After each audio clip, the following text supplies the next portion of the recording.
परम संत पूर्ण संत रामपाल जी महाराज ने ये मुख्य उद्देश्य ये है, विश्व को सद्भक्त देकर मोक्ष प्रदान करना। पूरे विश्व का ठेका लिया मेरे मालिक ने, कोई इंडिया ही का नहीं किया। पूरे विश्व को नाम देकर और परमात्मा ने कहा नाम लो, मर्यादा में रहो, भक्ति करो और तुम्हें मोक्ष का ठेका मैं देगा, तुम्हें मोक्ष, सबको मोक्ष मिला। परमात्मा का वही है उद्देश्य, मोक्ष लेना। सामान्य पाखंडवाद, कितना भगत जी पाखंड था पहले। कोई गंगा नहाने जा रहा, कोई वैष्णो देवी जा रहा और कोई पत्थर पूज रहा, वो वहाँ नदी से पत्थर उठा लाए, उसको भी संक्रमण। भगत जी ईंटें रख नहीं, उस पर सीमेंट लगा दिया, वो शंकर जी हो गए। बताइए भगत जी, मनुष्य की बनाई हुई ईंट और उसको शंकर बना दिया। तो इतना भेदभाव, वो पाखंडवाद था हमारे यहाँ, बहुत बुरी तरह। वो मालिक ने सब किया, युवाओं को नैतिक और आध्यात्मिक जागृति लाना। परमात्मा ने पहले हमारे युवा कैसे बिगड़ रहे थे, कोई पिक्चर देखने जा रहा था भगत जी, मोबाइल में गलत उपयोग कर रहे थे। आज हमारी युवा पीढ़ी जो है, छोटे छोटे बच्चे भी सत्संग मालिक से नाम लेकर और सद्भक्ति करते हैं। मोबाइल में कोई आरती कर रहा, कोई सत्संग सुन रहा, तो भगत जी वो परमात्मा का बहुत अच्छा मिशन है। और हमारी आध्यात्मिक जो युवा पीढ़ी है वो बहुत सुधर है। ये दहेज की कुरीति को जड़ से खत्म करना, ये भगत जी बहुत बड़ी कुरीति थी। हमारे गरीब बेटियां थीं और अमीर बेटियां थीं। अमीर बेटियों के पिता तो अच्छे घर में शादी कर देते थे, पैसा देते, लेकिन गरीब बेटियां इतनी कुंठित होती थी कि मेरे पिताजी के पास धन नहीं है, हम अच्छे घर में नहीं जा पाएंगे।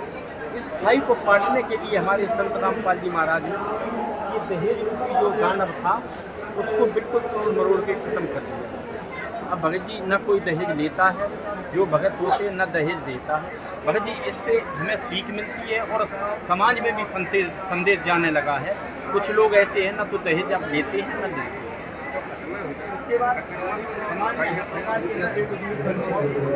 भगत जी जो नाम ले लेगा वो नशा तो दूर, भगत जी किसी को छूने तो दूसरे को भी नहीं देगा, नशा उपयोग नहीं करेगा। तो उससे क्या संदेश जाता है, हमारे रिश्तेदार भी सोचेंगे यार ये तो ऐसे संत गुरु जी मिले जो नशा ही छूट गया इसका, तो क्यों ना हम भी छोड़ दें। तो भगत जी उससे बहुत अच्छा संदेश जाता है। हमारे रिश्तेदार भी सुधरेंगे, हम तो सुधर ही गए, हमारे रिश्तेदार भी सुधरेंगे। भगत जी लोगों ने इतने इलाज कराए नशा छोड़ने के लिए, दवाइयाँ खाई लेकिन नहीं छूटी।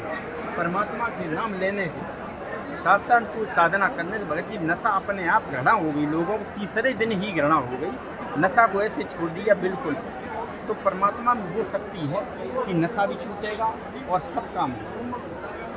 समाज में शांत और भाईचारा स्थापित करके जब परमात्मा ऐसा संदेश देते हैं तो भाईचारा अपने आप स्थापित होता है। जात पात का भेदभाव बताना, आज समाज में जो जात पात का कितना बड़ा अभिशाप था, वो कहता था हम ब्राह्मण हैं या हम ये हैं। परमात्मा कबीर परमेश्वर ने ही, संत रामपाल जी महाराज ने ही आके इस विश्व को जगाया और संदेश दिया कि देखो सब एक परमात्मा की संतान है, एक ही जगह से आए। परमात्मा ने एक जैसा भेजा है, ना कोई ऊंचा है ना नीचा है।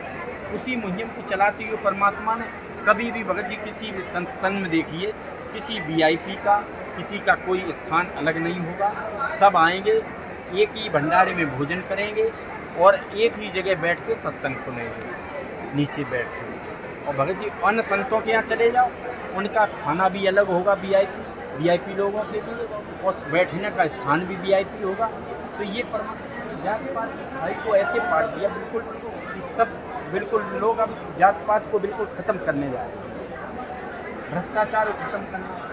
भगत जी जो परमात्मा से नाम ले लेगा वो भ्रष्टाचार से इतना डरता है कि कहीं 10 रुपये भी मिल गए हमारे 4 भाइयों से पूछेगा कि 10 रुपये किसके हैं, और नहीं तो अगर कोई नहीं बताता है तो दान पात्र में डाल देगा। भगत जी उसका उपयोग नहीं कर सकता। तो ये परमात्मा की शक्ति है, परमात्मा से दिए नाम में इतनी शक्ति है।